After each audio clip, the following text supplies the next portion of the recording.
Okay. तो question में वो ये कह रहा है कि हमारे पास ये टाइम है। Time taken to break the circuit, इसका क्या मतलब है, कितनी देर में सर्किट स्विच ऑफ होता है। ये है इंपॉर्टेंट बात। ये इस चीज का टाइम है। फॉर एग्जाम्पल मैं आपसे ये कहता हूँ, लेट से मैं आपसे ये कहता हूँ कि हमारे घर में लाइट चली गई, राइट। ठीक है। और हमने लगाया हुआ है एक अदद जनरेटर। ठीक है। या यूपीएस लगाया हुआ है या सोलर लगाया हुआ है, कुछ भी लगाया हुआ है। लाइट चली गई, अब देखो, मैं ये कहता हूँ कि लाइट जाएगी तो क्या कुछ टाइम लगेगा जनरेटर को, यूपीएस को, सोलर को कुछ भी चलाने में, या बिल्कुल फौरन पता भी नहीं चलेगा किसी को? क्या कहते हो? तो इसका जवाब होना चाहिए कि सर थोड़ा तो टाइम लगेगा, राइट। मे बी 1 सेकंड लगेगा, मे बी 2 सेकंड लगेंगे, मे बी 3-4 सेकंड लगेंगे। डिफरेंट घरों में डिफरेंट बना रहे हैं तो, लेकिन पता चलेगा कि हाँ लाइट चली गई है और पता चलेगा कि अब हम अपने बैकअप पे हैं, राइट। तो क्वेश्चन में कुछ इस तरह की बात हो रही है। क्वेश्चन में ये कह रहा है कि जब करंट 0 एम्पेयर है, टाइम 0 एम्पेयर 0 सेकेंड है। जब करंट 2 एम्पेयर है तो इतना जो टाइम है वो है इन्फिनिट टाइम है। कोई टाइम जो है वो नहीं लग रहा है सर्किट को स्विच ऑफ होने में। सर्किट स्विच ऑफ हो ही नहीं रहा है 2 सेकेंड पे, 2 एम्पेयर पे। 3 एम्पेयर पे सर्किट जो है वो स्विच ऑफ होता है। और वो ये वाली लाइन है जिसके ऊपर वो स्विच ऑफ होता है। और उसको तकरीबन जो है वो स्विच ऑफ होने में, यहाँ पे कहीं पे चले जाएं तो 70 सेकेंड लगते हैं, अगर 3 एम्पेयर्स का करंट हो। और अगर 4 एम्पेयर्स का करंट हो तो उसको स्विच ऑफ होने में 20 सेकेंड लगते हैं। और अगर लेट से 5 एम्पेयर्स का करंट हो तो उसको स्विच ऑफ होने में मे बी 20 से कम, मे बी 10 सेकेंड लगते होंगे। 6 एम्पेयर का करंट हो तो मे बी 7-8 सेकेंड लगते हैं। इस तरह से ये क्वेश्चन चल रहा है। ठीक है। अब वो क्या कहता है, वो ये कहता है कि ये बताओ कि जब सर्किट में 2 एम्पेयर का करंट है और सर्किट में 18 एम्पेयर का करंट है तो क्या होता है। तो एक काम ये करते हैं, सबसे पहले ये देख लेते हैं कि 2 एम्पेयर पे क्या है। तो 2 एम्पेयर पे कुछ भी नहीं हो रहा, क्योंकि आपके पास कोई इंटरसेक्शन पॉइंट नहीं है। कोई इंटरसेक्शन पॉइंट नहीं है, इसका मतलब है कि सर्किट जो है वो स्विच ऑफ हो ही नहीं रहा। Not switching off. Not switching off का मतलब है सर्किट ब्रेक नहीं हुआ, सर्किट में कोई शॉर्ट सर्किटिंग नहीं हुई, कुछ भी नहीं हुआ। सर्किट आराम से नॉर्मल चल रहा है। तो इसका मतलब है 2 एम्पेयर पे तो ये है। तो 2 एम्पेयर पे क्या क्या ऑप्शन है, circuit breaks in less than 5, no. Circuit break in less than 5, no. Circuit does not break, या ये दोनों सही है। ठीक है। अच्छा, फिर आ जाते हैं आगे। फिर वो कहते हैं कि 18 एम्पेयर पे क्या हुआ, तो 18 एम्पेयर पे चलते हैं। 18 एम्पेयर ये रहा। So that is very much close to basically, क्या कह सकते हैं आप, ओरिजिन, राइट। तो कुछ ऐसा है, यानी कि अगर वो जीरो है तो ये इसके बीच में कहीं पे 10 होना चाहिए था, तो 10 से भी कम है, उससे भी बहुत। तो सर्किट ब्रेक हो रहा है, सर्किट ब्रेक हो रहा है 5 सेकंड में, तो ऑप्शन सी सही है।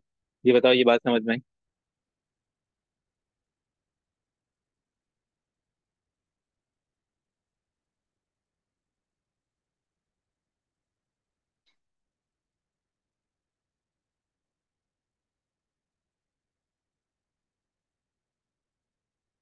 ये वाला जो लाइन है ना, ये वाली लाइन शो कर रही है कि सर्किट कैसे ब्रेक हो रहा है, ये वाला कर्व। पहले इसको समझो। यानी कि अगर मैं यहाँ से शुरू करूँ तो ये जो लाइन का ये करंट होगा, ये करंट है 3 एम्पेयर, ठीक है। 2 और 4 के बीच में, तो 3 एम्पेयर पे, 3 एम्पेयर पे यहाँ पे इंटरसेक्शन है। इसका मतलब है कि 3 एम्पेयर पे ये इतनी देर में ब्रेक हो जाएगा, इतने टाइम में। यानी कि मे बी 70, मतलब सॉरी, 55 सेकेंड्स में ब्रेक हो जाएगा। फिर अगर आप और आगे चले गए तो मे बी 25 सेकेंड में ब्रेक हो जाएगा। तो ये जो लाइन है ना, ये शो कर रही है कि कितनी देर में वो ब्रेक हो रहा है। ठीक है। Get this? जरूर। बस, चलते हैं आगे। इसको थोड़ा सा रीड कर लो, क्वेश्चन 5 को।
तो क्वेश्चन कहता है this is a diagram that shows a 10 ohm resistor and a 20 ohm resistor to a potential divider circuit. इसको देख के परेशान नहीं होना, ऐसे ही तंग करने के लिए लिखा है। What is the reading on the volt meter? तो वोल्ट मीटर आपको पता है इसके साथ कनेक्टेड है, ठीक है।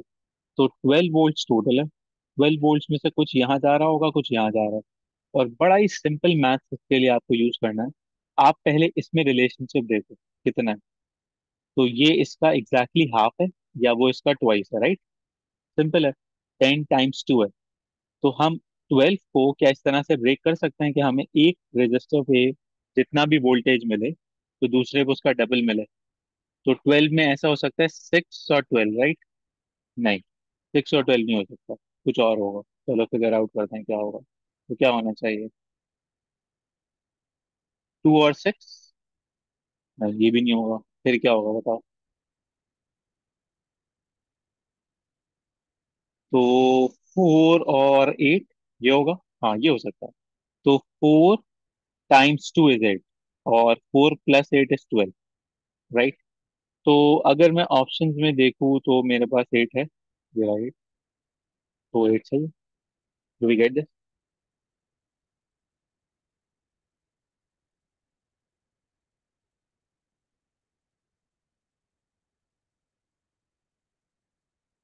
Okay, let's try this.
अच्छा देखें, वो ये कहते हैं कि एक जो फ्यूज है ना वो खराब हो गया, ऑफ हो गया। तो लेकिन पूरा सर्किट नहीं चल रहा है। तो डिफरेंट ऑप्शन देखते हैं। अगर लेट से ये वाला फ्यूज खराब हो जाता तो करंट जो है उसका वैसेज ये होता, राइट। तो करंट की वर्किंग पे कोई फर्क नहीं पड़ता, ये चल रहा होता। उसका मतलब है कि ये डी ऑप्शन तो नहीं हो सकता, क्योंकि डी पे तो लैंप वर्क करेगा। फिर लेते हैं सी, अगर ऑफ हो जाए तो सी ऑफ हो जाए तो ठीक है। तो करंट यहाँ से आ रहा होगा, यूं जा रहा होगा, यूं जा रहा होगा, यहाँ से आ जाएगा, और बी भी चल रहा होगा और डी भी चल रहा होगा, राइट। तो सी के ऑफ होने से भी बी और इवन ए भी चल रहा है और डी भी चल रहा है। इसी तरह बी अगर ऑफ हो जाए तो सी चलता रहेगा और डी चलता रहेगा, right.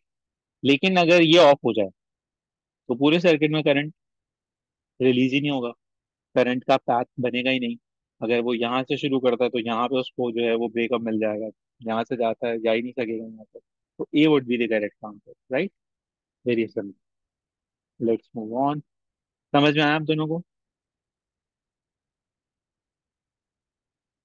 Okay, let's try 7 and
okay, तो सेवन में क्या कहते हैं हमें, वो कहते हैं सेवन में in an electrical circuit what is the purpose of a fuse. Fuse का मेन पर्पस क्या होता है? तो connect the metal case. Connection के लिए कभी भी फ्यूज यूज नहीं होता। कनेक्शन के लिए तो वायर यूज होती है, अगर हम एक जगह से दूसरी जगह को कनेक्ट करना है। तो कब cut off the electrical supply the current is too large, हाँ बिल्कुल, इसके लिए फ्यूज यूज होता है। सेफ्टी पर्पज जिसे कहते हैं, हम चाहते हैं कि हमारी डिवाइस खराब ना हो, फ्यूज उड़ जाए। तो फ्यूज का उड़ना बेसिकली सेफ्टी होता है। इसकी सबसे अच्छी एग्जांपल ये होती है कि अगर लाइट से खुदा न खासा बारिश हो, राइट, जैसे होती है हमारे शहर में, तो लाइट चली जाती है। अब सवाल ये कि लाइट चली जाती है सर, इससे क्या फायदा है? देखिए, फायदा ये है, अगर लाइट चली जाती है, बारिश होती है, तो हमारा इंफ्रास्ट्रक्चर इतना अच्छा तो नहीं, ठीक है, वायर्स शॉर्ट हो जाती हैं, और फिर ये होता है कि वायर्स के टूटने का खतरा होता है, और वो फिर किसी के ऊपर गिर सकते हैं और लोग मर सकते हैं। तो इससे बेहतर है कि जो पीएमटीज लगे हुए हैं या जो चीजें लगी हुई हैं उनमें जो फ्यूजेज हैं वो उड़ जाएं। तो जैसे बारिश होती है फ्यूज उड़ जाता है, फ्यूज जैसे ही उड़ जाता है लाइट चली जाती है। अब टेक्निकली स्पीकिंग नुकसान तो ये है कि लाइट चली गई है, लेकिन इसका फायदा ये है कि जो वायर इतनी टूटी फूटी के इलेक्ट्रिक वालों ने, हुकूमत वालों ने लगाई हुई थी, वो किसी काबिल तो थी नहीं। तो वो किसी काबिल नहीं थी, तो वो किसी के ऊपर गिरेगी नहीं और लोग बच जाएंगे। ठीक है। तो elect to keep an electrical appliance in dry damp condition, fuse कोई छतरी तो होता नहीं है कि वो ड्राई रखेगा, यूजलेस सी बात है। To maintain a steady voltage, steady voltage का ताल्लुक सप्लाई से होता है। तो सप्लाई बेसिकली जो पीछे से कनेक्शन में आ रही है, जनरेटर है या कोई बिजली बनाने वाले हैं, तो उसका काम है वो। फ्यूज का काम नहीं है कि वो सप्लाई को मेंटेन करे। तो डी भी नहीं हो सकता, ठीक है, बी होना चाहिए। अब आते हैं क्वेश्चन एट पे। क्वेश्चन एट क्या कहता है, पढ़ लें पहले, फिर हम डिस्कस करते हैं। ये बता दें, सेवन समझ में आया आप लोगों को?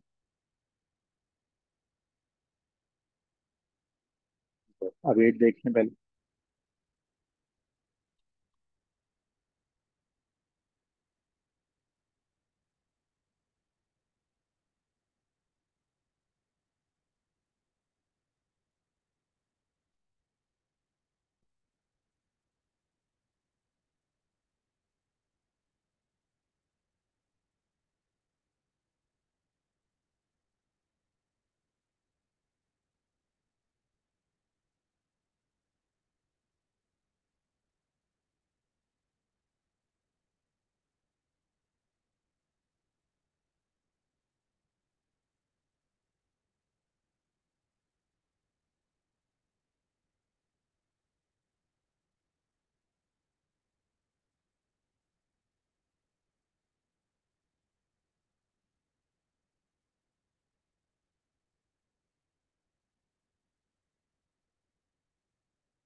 Okay, so now question 8. Question 8 talks about a fuse is used to protect an electrical circuit.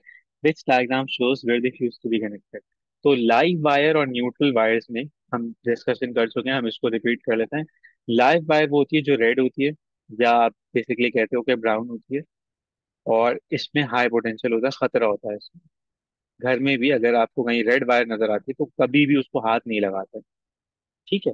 Neutral wire होती है ब्लैक या ब्लू, तो उसकी कोई टेंशन नहीं होती, उसको आप हाथ लगा सकते हैं, उसमें कोई टेंशन नहीं होती। ब्लैक का मतलब है डेड, ब्लू का मतलब है समथिंग कूजी, समथिंग सॉफ्ट, तो नो इश्यूज इन दैट। ठीक है। तो लाइव और न्यूट्रल में ये ध्यान में रखना है कि लाइव वाले खतरनाक वायर है, न्यूट्रल वाले खतरनाक नहीं है। तो हमें कहाँ पे फ्यूज कनेक्ट करना चाहिए? तो स्विच हो, सर्किट ब्रेकर हो, फ्यूज हो, दुनिया की कोई भी चीज हो, स्विच, सर्किट ब्रेकर, फ्यूज, हमेशा लाइव वायर में होना, हमेशा। ठीक है, हमेशा कनेक्टेड। तो लाइव में कनेक्टेड है, बिल्कुल सही है। यहाँ पे कनेक्टेड होने का कोई फायदा इसलिए नहीं है क्योंकि फ्यूज पे को बाईपास करके जा रहा है इन्वर्टर, कोई फायदा नहीं है। इसी तरह से यहाँ इस लैंप के बाद कनेक्टेड होने का भी कोई फायदा नहीं है, क्योंकि लैंप तो अब खराब हो चुका होगा, क्योंकि फ्यूज भाई तो आगे लगेगा। इसी तरह से यहाँ तो न्यूट्रल में लगा हुआ है, तो ये तो बिल्कुल ठीक है, तो ए सही है। Is this understood?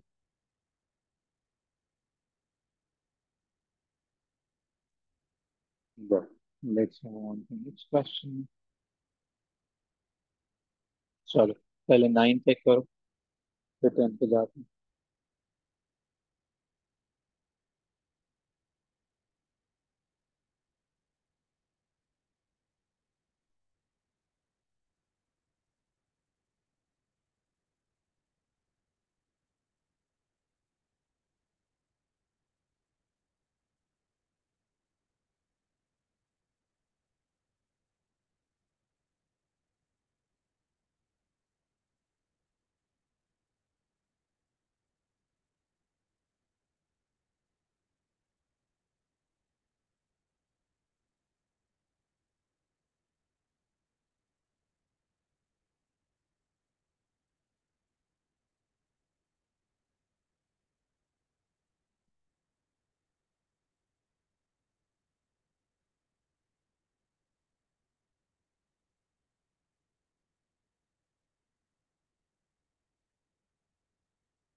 तो वो कहते हैं यहाँ पे either a fuse or a circuit breaker can be used to protect electrical cables from large currents that could cause overheating। दोनों में से कोई भी चीज हम यूज कर सकते हैं, तो पोजीशन हमें बता दें कि किस तरह से हम उसको प्रिवेंट करें। तो एक ऑप्शन उन्होंने दिया एक्स, एक ऑप्शन उन्होंने दिया वाई। तो when a fuse is used where should it be connected, and when a circuit breaker is used where should it be connected. तो आपने मुझे आंसर सबने दे दिए। तो चाहे सर्किट ब्रेकर हो चाहे फ्यूज हो, वो हमेशा किस साइड पर कनेक्टेड होंगे? लाइव साइड पर। तो ऑप्शन होना चाहिए basically, whenever is a fuse used it should be in the live wire, whenever the circuit breaker is used it should be in the live wire. So X होना चाहिए, right? Correct. Let's move on to question 10। या देखो, ये जल्दी से हो जाएगा।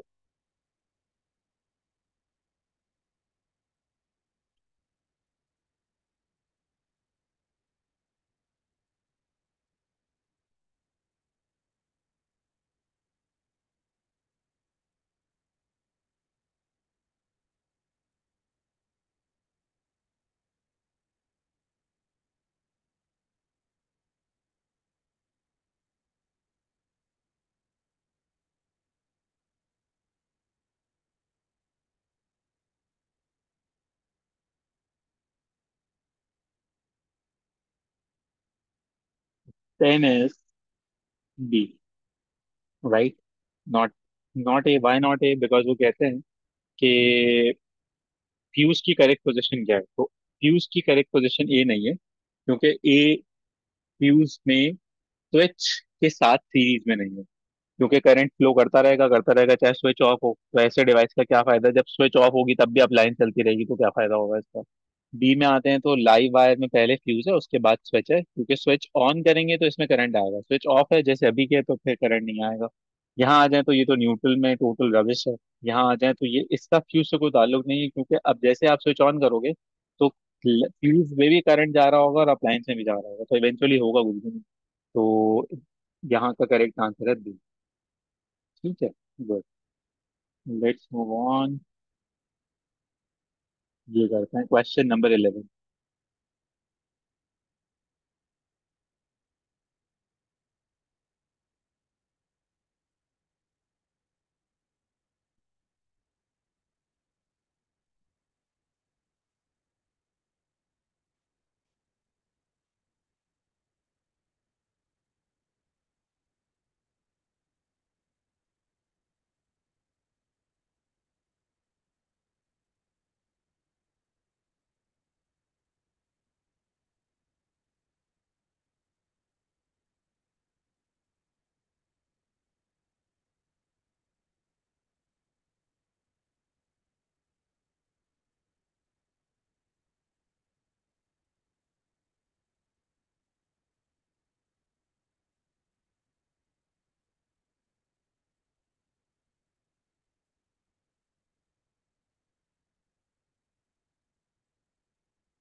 Okay, तो वो ये कहते हैं कि हमें ये बताएं कि in this circuit shown the current from the battery divide equally between the lamps, each ammeter read 6 amp.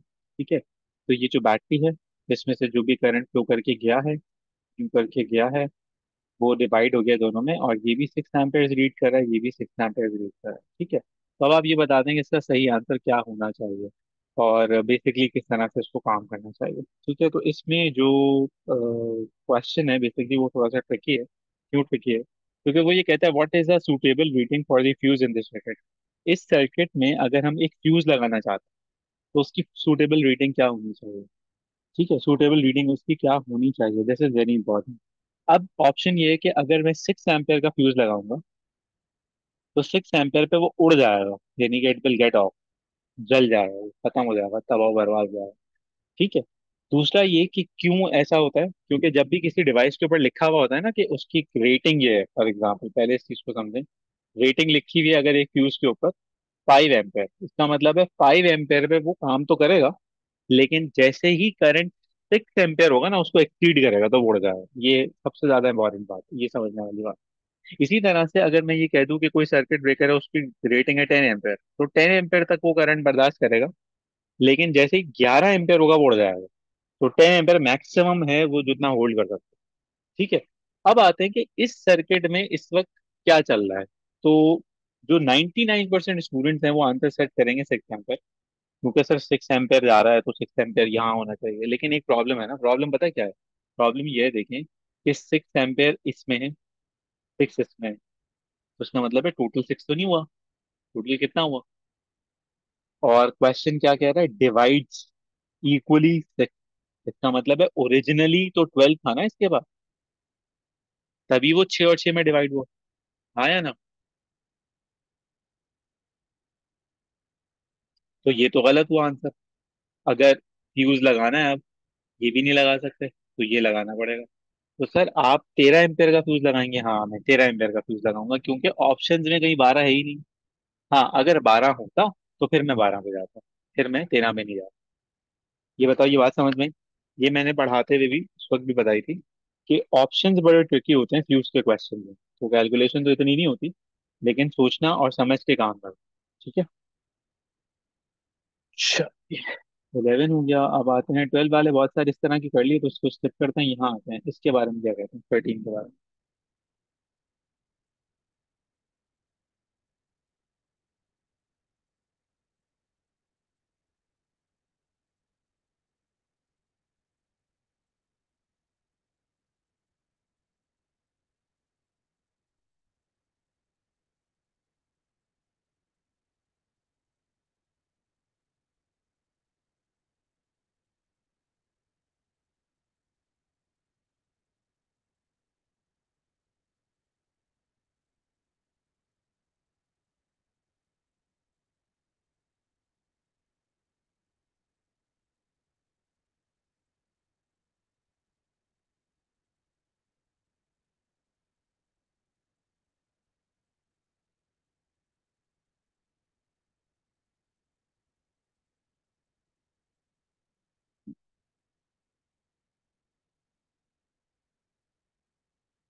तो यहाँ पे क्वेश्चन 13 में वो कहता है कि the current in a kettle is 10 ampere, ठीक है, and it is protected by 13 ampere use. ठीक है, ओनर रिप्लेस करता है, 3 एम्पीयर का लगा देता है। अब क्या होगा?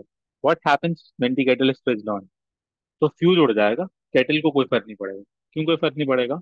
क्योंकि केटल तो क्वेश्चन में लिखा हुआ है ना 10 एम्पीयर पे चलती है, तो 10 एम्पीयर पे चलती है, सर्किट में तो कहीं 10 एम्पीयर का करंट नहीं आया। सर्किट में तो 10 एम्पीयर से ज्यादा का करंट आएगा तब केटल खराब होगी ना। तो अब आपको दूसरा जो अच्छा इस सवाल से सीखने को मिल रहा है वो क्या मिल रहा है, कितना रीजनेबल एनालिसिस दे रहा है ना आपको वो। कि 10 एम्पेयर की डिवाइस को 13 एम्पेयर के फ्यूज से प्रोटेक्ट किया जा सकता है, ताकि अगर 11 एम्पेयर कभी करंट हो जाए, 12 हो जाए, ऐसा नहीं होता कि हर वक्त यूनिफॉर्म आ रहा हो। उसको समझाने के लिए बहुत अच्छी एनालॉजी एक दफा मुझे आई थी जहन में। जैसे अगर हम लेट से टैप ओपन करते हैं, ठीक है, उसमें पानी आ रहा होता है, तो पानी यूनिफॉर्म थोड़ी आ रहा होता है, कभी कम ज्यादा हो रहा होता है उसमें, क्योंकि वो फ्लो होता है। तो सिमिलरली उसको हम ये कह रहे हो कि हमेशा एक ही जैसी स्ट्रीम वाटर की बन रही है, तो पॉसिबल नहीं है ना। तो टैप के फ्लो को समझो, जैसे वाटर का फ्लो है, बिल्कुल वैसे ही चार्ज का फ्लो होता है। तो चार्ज का फ्लो यूनिफॉर्म नहीं होता कि 10 एम्पेयर है तो 10 एम्पेयर ही आ रहा होगा, नहीं नहीं। कभी 11 भी हो रहा होगा, 9 भी हो रहा होगा, 20 में नहीं चल रहा होगा। तो 13 एम्पेयर का फ्यूज लगाना इज रिकमेंडेड, ये बात ऊपर भी हो रही थी। अब आ जाओ यहाँ पे। यहाँ पे उन्होंने 13 एम्पेयर के जो फ्यूज को रिप्लेस कर दिया 3 एम्पेयर से। तो अब क्या होगा, जब सर्किट में 10 एम्पेयर का करंट आएगा, तो 3 एम्पेयर वाला फ्यूज खराब हुआ ना, केटल को तो कोई डैमेज नहीं होगा, अनलेस क्वेश्चन ये कहते था कि सर्किट में करंट ही जो है ना वो 15 एम्पेयर आ गया था, फिर हम कहते हैं हाँ भाई केटल भी गई और फ्यूज भी गया। तो ऑप्शन होना चाहिए fuse blows kettle is unbound, तो 13 इज बी। अंडरस्टूड।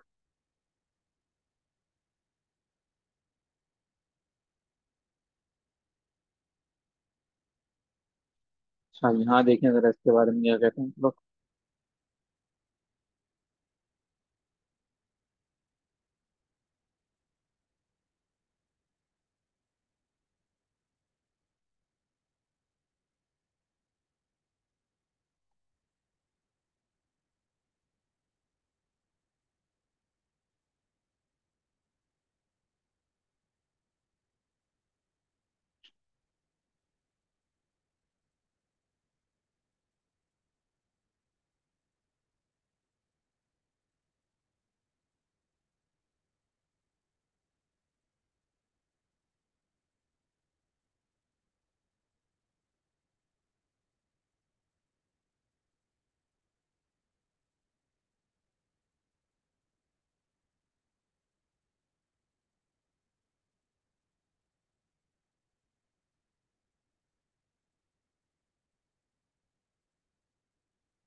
ओके, तो 14 में वो आपसे क्या कह रहा है, 14 में वो आपसे कह रहा है कि एक लैंप है, उसमें 3 एम्पेयर का फ्यूज है, और 13 एम्पेयर का फ्यूज किसी पाकिस्तानी इंजीनियर ने उसमें लगा दिया।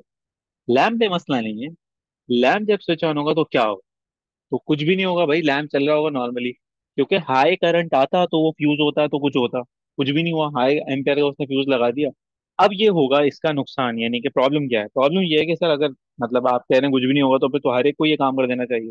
हर एक को ये काम नहीं करना चाहिए। उसका रीजन ये है कि जब लैंप ने चलना ही 3 एम्पेयर से था, तो उसमें 3 एम्पेयर का फ्यूज होता या 4 एम्पेयर का फ्यूज होता, तो 13 एम्पेयर का फ्यूज लगाने का मतलब ये है कि अब अगर कभी ज्यादा करंट आएगा, तो लैंप उड़ जाएगा, फ्यूज ही नहीं उड़ेगा। तो ये नुकसान हो गया इसका भाई, कि लैंप तो चलता रहा, लेकिन फ्यूज भाई साहब जो है वो परमानेंट हो गए, यानी ये फ्यूज तो अब कभी कुछ नहीं होगा। ये बिल्कुल ऐसे ही है कि अगर मैं आपसे ये कह दूं कि हमारे घर में वायरिंग हुई है, ठीक है, अब हमारे घर में अप्लायंस एक ऐसी है जो हमने लोकली किसी मार्केट से खरीदी थी।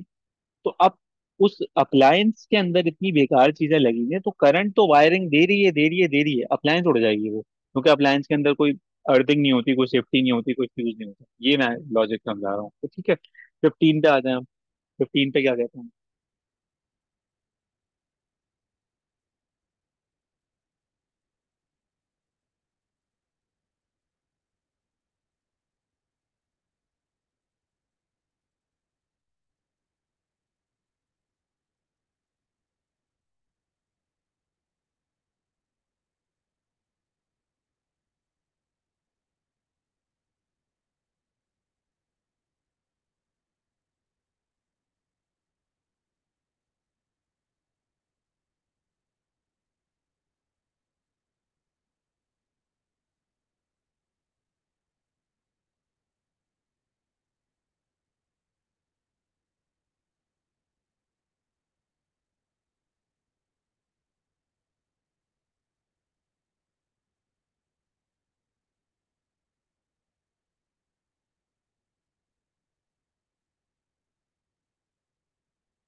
तो 15 में वो कहते हैं कि सर्किट ब्रेकर को कहा होना चाहिए, लाइव में होना चाहिए। क्यों? ताकि जब वो ऑपरेशन हो, जब वो काम करे तो वो सर्किट को ब्रेक करे। तो 15 ए, दैट इज करेक्ट। ठीक है। अच्छा, ये भी हुई है सिंपल। आई थिंक मैं आपके साथ ये फाइल अब शेयर कर दे रहा हूँ, तो बाकी आप देख लीजिएगा। अगर कोई इसमें परेशानी, आई डोंट थिंक इसमें कोई परेशानी होगी, अगर होगी तो फिर हम डिस्कस करेंगे। ठीक है, let's end this session here.